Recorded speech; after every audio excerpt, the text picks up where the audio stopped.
When a little boy asked the president, "What does God mean to you?" no one was ready for the answer that left the room in tears. The room was alive with a low murmur of voices as neighbors, families and curious minds filled the modest community center in Lexington, Kentucky. It wasn't a grand venue, just a multipurpose hall with plain white walls and a slightly faded wooden stage. The folding chairs were packed tight, each row filled with people eager to catch a glimpse of the man they had only seen on TV or heard about through the news. A few kids fidgeted in their seats and an elderly couple at the back whispered quietly, their hands intertwined. This wasn't the kind of event that drew cameras or journalists. It was a town hall, raw, personal, unfiltered, the kind where people came not for spectacle but for answers. The president, now retired, sat on the stage with a relaxed demeanor, dressed in a navy blazer and an open-collared shirt. The weight of his years in office seemed lighter now, but the lines around his eyes hinted at the stories he carried. The evening had been routine so far, almost predictable. Questions about local issues, national policies and the state of the economy had filled the first hour. His answers were thoughtful but careful, the kind of practiced responses that didn't stir much emotion. The audience clapped politely, but the energy in the room felt subdued, as if everyone were waiting for something more. Then it happened. From the middle of the crowd a small hand shot up. At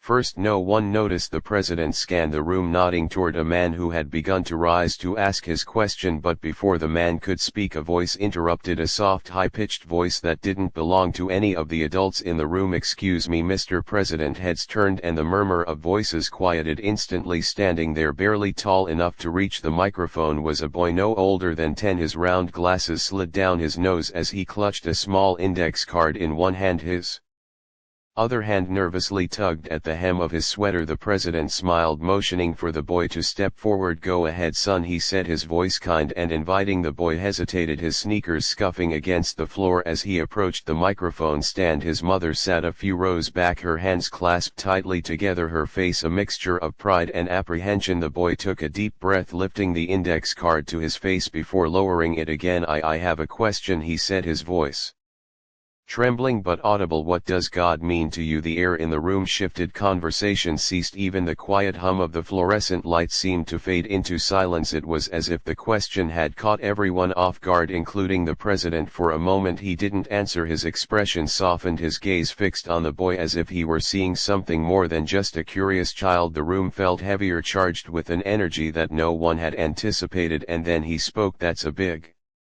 question," he said, his voice steady but thoughtful, "but it's an important one. Let me tell you what God means to me. But answers to questions like these don't come from a script, they come from the deepest parts of who we are." And as he began to speak, the audience knew they were about to hear something unforgettable. The boy's question seemed to ripple through the room, silencing even the faintest whispers. It wasn't the type of question anyone had prepared for. People had expected to hear about policies, national debates, or perhaps even light-hearted anecdotes from the president's time in office, but this was different. It was raw, personal and deeply human. The president sat back in his chair, the creak of the wooden stage barely audible in the stillness. His hands, which had gestured with ease during earlier questions, rested on his lap, now fingers intertwined. As he took a moment to absorb the weight of what had been asked, he looked out over the room, scanning the faces that now mirrored a range of emotions: curiosity, anticipation, even discomfort. The boy's mother, seated near the middle of the audience, leaned slightly forward in her chair. Her lips moved as if she wanted to say something, but she stopped herself. Instead, she clasped her hands tightly together, her knuckles turning white. She hadn't expected him to actually ask his question, not in front of all these people, but there he was, standing tall despite the nervous tremor in his hands. An older woman in the front row adjusted her scarf,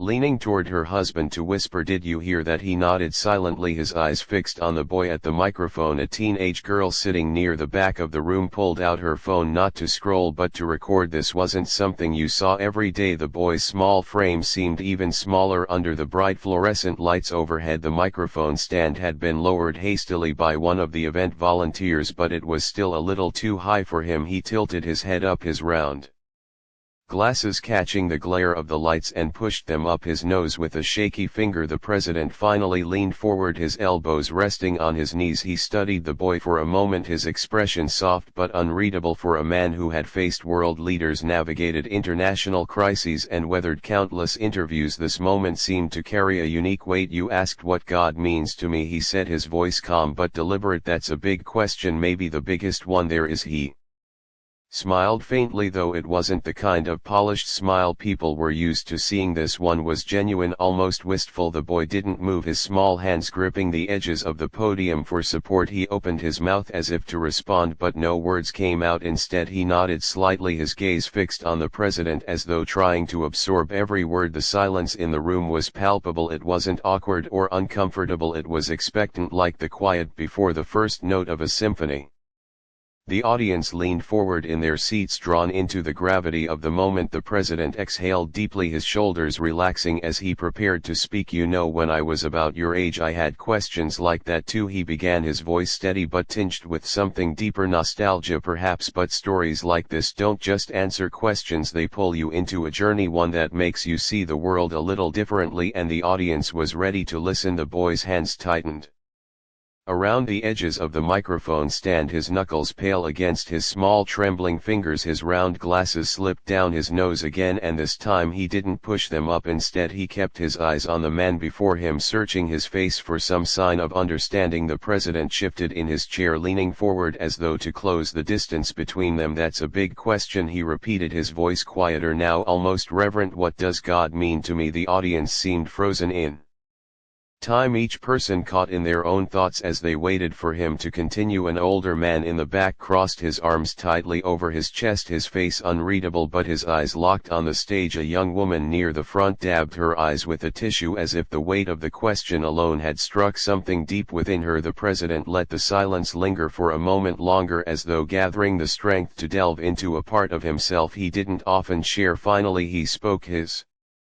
voice steady but tinged with emotion. "I think to answer that I need to tell you a story," he began, his gaze softening as it rested on the boy. "When I was your age I didn't think much about God. My family wasn't very religious. We'd go to church on Easter or Christmas, but it wasn't something we talked about at home. Faith was something I thought belonged to other people, not to me." The boy tilted his head slightly, his expression curious but hesitant, as if unsure what to make of the president's admission. "But then something happened that changed the way I saw the world," the president continued. "I was about 12 years old when I lost someone very important to me, my grandmother." His voice caught slightly on the last word and he paused to clear his throat. "She was the rock of our family," he said, his eyes briefly glancing toward the ceiling as if searching for her presence. "She wasn't just my grandmother, she was my teacher, my guide, my safe place. When she passed it felt like the ground had been pulled out from under me. I didn't know what to believe in anymore. I didn't even know how to grieve." The boy's mother, seated a few rows back, inhaled sharply, her hands gripping the armrests of her chair. Her son had asked the question, but it was clear she was hearing something she too needed to hear. "I remember sitting in her house after the funeral," the president continued, his voice quieter now as if he were reliving the memory. "I found her old Bible on the coffee table. It was worn, the pages yellowed from years of use. She had scribbled notes in the margins, thoughts, prayers, little reminders to herself. I didn't know why, but I started flipping through it looking for something. I didn't even know what I was looking for." He paused, letting the memory settle in the room. The boy didn't move, his eyes wide as he hung on every word. "And then I found it," the president said, his voice breaking slightly. "Next to a verse about faith she had written, 'God is love even when life isn't.'" A soft gasp escaped from someone in the audience. It wasn't just the words, it was the rawness of the moment that pierced through the stillness. "I didn't understand it at first," he admitted, his gaze now distant as though speaking to the memory itself. "How could love exist in a world where someone like her could be taken away? How could I believe in a God who let that happen? But over time I started to see what she meant. She wasn't saying life would always be fair or easy or even kind. She was saying that love is what holds us together.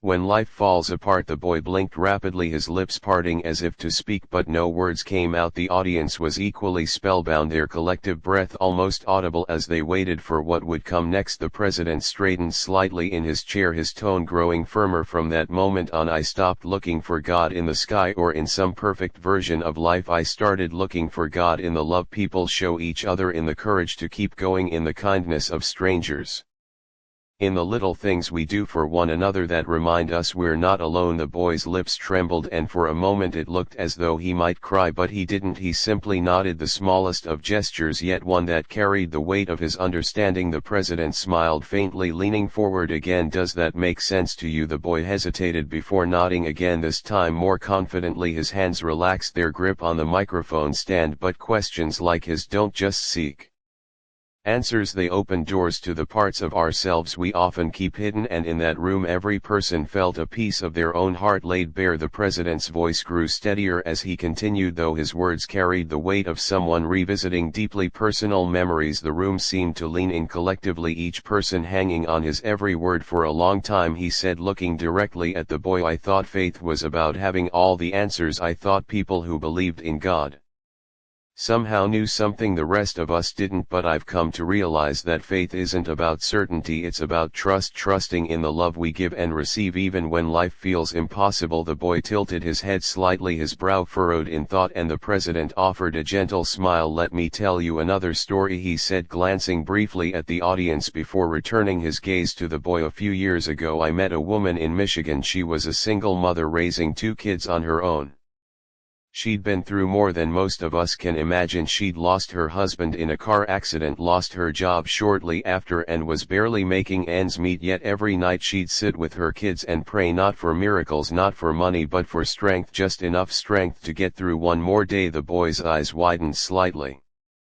His lips parted as he listened around the room. Heads nodded subtly. This wasn't just her story, it was the story of so many who had faced life's hardships with nothing but grit and faith to carry them forward. I asked her once, the president continued, how she kept going, how she managed to hold her family together when everything around her seemed to be falling apart. And do you know what she told me? He paused, looking directly at the boy again. Faith, she said, isn't waiting for someone to save you, it's knowing you have the strength to save yourself and believing that God gave you that strength for a reason. The room seemed to collectively inhale, the weight of her words settling like a blanket over the audience. The president's voice softened. That mother taught me more about faith than I ever learned in any church. She showed me that faith isn't about expecting life to be easy, it's about finding the courage to do hard things, to love deeply, and to keep going even when it feels like the world is against you. He shifted in his seat, his expression growing more introspective. I think a lot of us spend our lives searching for something, some sign, some proof that God is real, but what I've learned is that God isn't something you find, God is something you feel. It's in the way we show kindness to a stranger, the way we forgive someone who hurt us, the way we stand by the people we love even when it's hard. That's where I see God in love, in action, in the things we do every day that remind us we're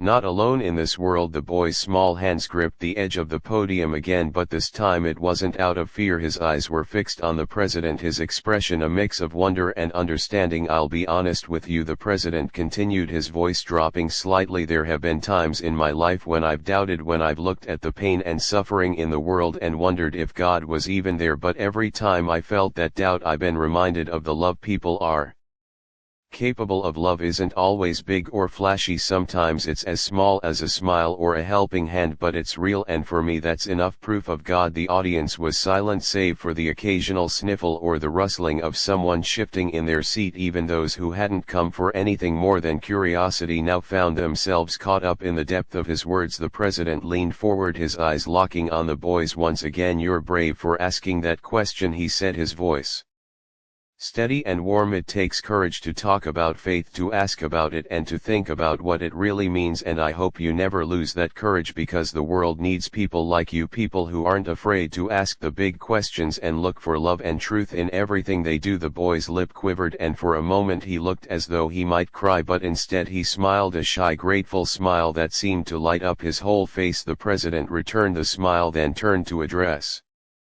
The audience, I think we all owe this young man a thank you, he said, because tonight he reminded us of something we often forget. Faith isn't just about answers, it's about asking questions, even the hard ones, and it's about love, the kind of love that carries us through no matter what life throws our way. The audience broke into applause, not the polite kind that had punctuated earlier questions, but something more profound. People stood, some wiping tears from their cheeks, others simply looking around, as if trying to hold on to the moment for just a little longer. But the answer wasn't just for the boy, it was for everyone in that room. It was a reminder of what they all carried inside, even if they hadn't realized it until now. The applause lingered, not out of obligation, but because no one seemed ready to let go of the moment. It was as if the boy's question had cracked something open, not just for the president but for everyone in the room. When the clapping finally subsided, a man in his late 60s stood up. His voice carried the gravel of a life lived hard, but his words were steady. "Mr. President," he began, "I lost my son last year. He was only 34. Since then I've been so angry at God, at the world, at everyone. But hearing what you just said," he paused, swallowing hard as his voice cracked, "hearing what you said about love, about finding God and the strength to keep going, it's the first time I felt like maybe I can heal." The room grew impossibly quiet again, the weight of his pain shared by everyone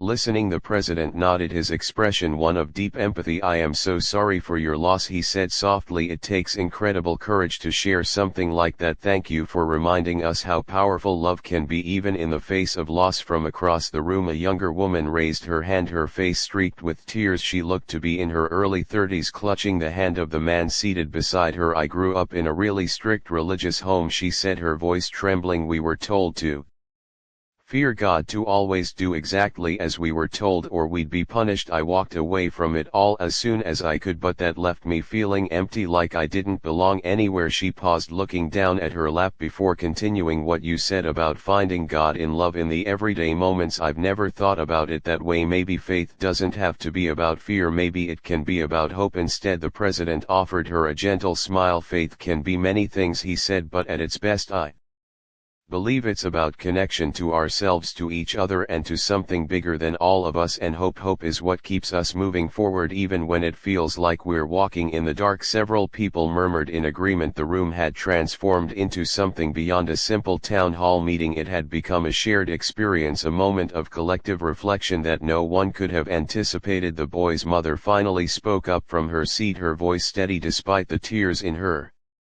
eyes. "I want to thank you for answering my son's question," she said, her words directed at the president but spoken loud enough for the whole room to hear. "He's been asking about God for months now, and I didn't know how to explain it to him. What you said tonight, I think it's exactly what he needed to hear." Her son looked up at her, his face softening at her words. He whispered something inaudible and she smiled, pulling him close for a moment before letting him return his attention to the stage. The president's gaze softened as he addressed her. "You've raised a remarkable young man," he said. "Questions like his don't come from nowhere, they come from a place of curiosity, courage and love. That says a lot about you as a parent." The boy's small smile grew just a bit wider and the pride in his mother's face was unmistakable. Across the room the ripple effect of the moment continued. Strangers began to exchange quiet words, sharing stories that might otherwise have remained unspoken. An elderly woman with a cane leaned over to the young couple beside her, recounting how her faith had carried her through the loss of her husband decades earlier. A man in his 40s, still wearing his work uniform, wiped at his face as he whispered something to the woman seated next to him, and in the center of it all the boy sat quietly, his small shoulders now relaxed as though a great weight had been lifted. The president stepped down from the stage, making his way through the crowd. He paused to shake hands, exchange a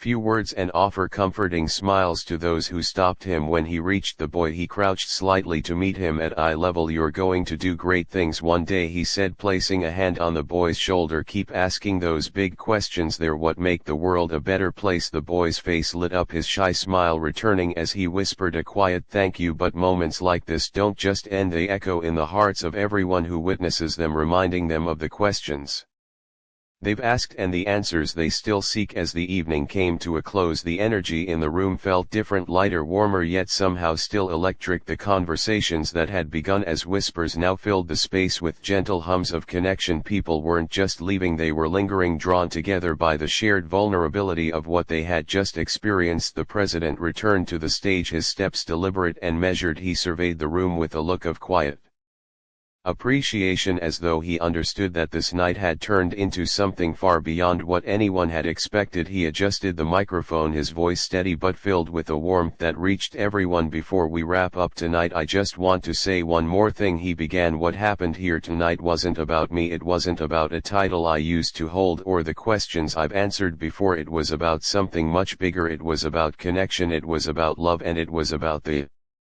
courage to ask the kinds of questions that don't always have easy answers. The audience listened intently, many still visibly emotional. A few held hands with loved ones while others wiped their eyes discreetly. In a world that feels so divided, he continued, it's moments like these that remind us of what truly matters, not what separates us but what brings us together, and that's love, the love we show in small quiet ways every day. That's what God means to me, and I hope in some way tonight helped you see what it might mean to you. The applause came slowly at first, as though the audience was still processing the gravity of his words. Then it grew, filling the room with a thunderous wave of appreciation. People stood clapping, not just for him but for the night itself, for the boy who had asked the question, for the stories that had been shared, and for the sense of unity that had enveloped them all. The boy and his mother began to make their way toward the exit, but they didn't go unnoticed. The president stepped down from the stage and walked toward them, weaving through the crowd with quiet determination. When he reached them, he crouched once again to meet the boy's gaze. You have a gift, he said gently, resting a hand on the boy's shoulder. Not everyone has the courage to ask the big questions. Don't ever lose that, okay? The boy looked at him with wide eyes, his small face glowing with a mix of pride and gratitude. I won't, he said softly. The president smiled, then turned to the boy's mother.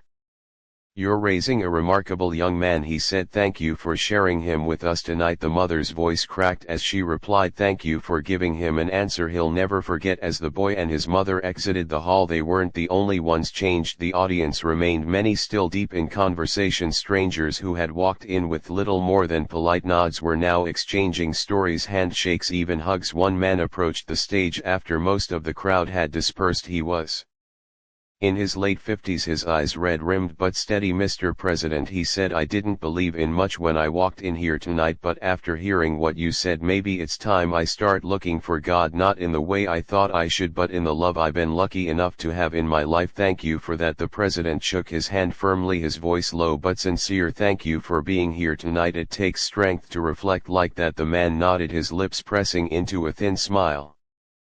Before he walked out into the cool evening air, visibly lighter than when he'd entered, the president stood on the now empty stage for a moment longer, taking it all in. The room, once filled with chatter and anticipation, was now quiet, a peaceful kind of quiet where the echoes of the night's emotions still lingered. As he gathered his notes and stepped off the stage for the last time that evening, he glanced back at the room, his expression contemplative. He knew that the boy's question hadn't just left an impact on the audience, it had left an impact on him. Moments like this remind us that life isn't about the answers we already have but about the questions we're brave enough to ask. They remind us that faith, love and connection aren't just lofty ideals, they're the threads that bind us together in our shared humanity, and it's up to us to keep asking, to keep loving and to keep showing up for one another. If this story touched you, don't forget to subscribe for more heartfelt moments like these. Share this video with someone who could use a reminder of the power of love and connection. Let's keep these conversations alive.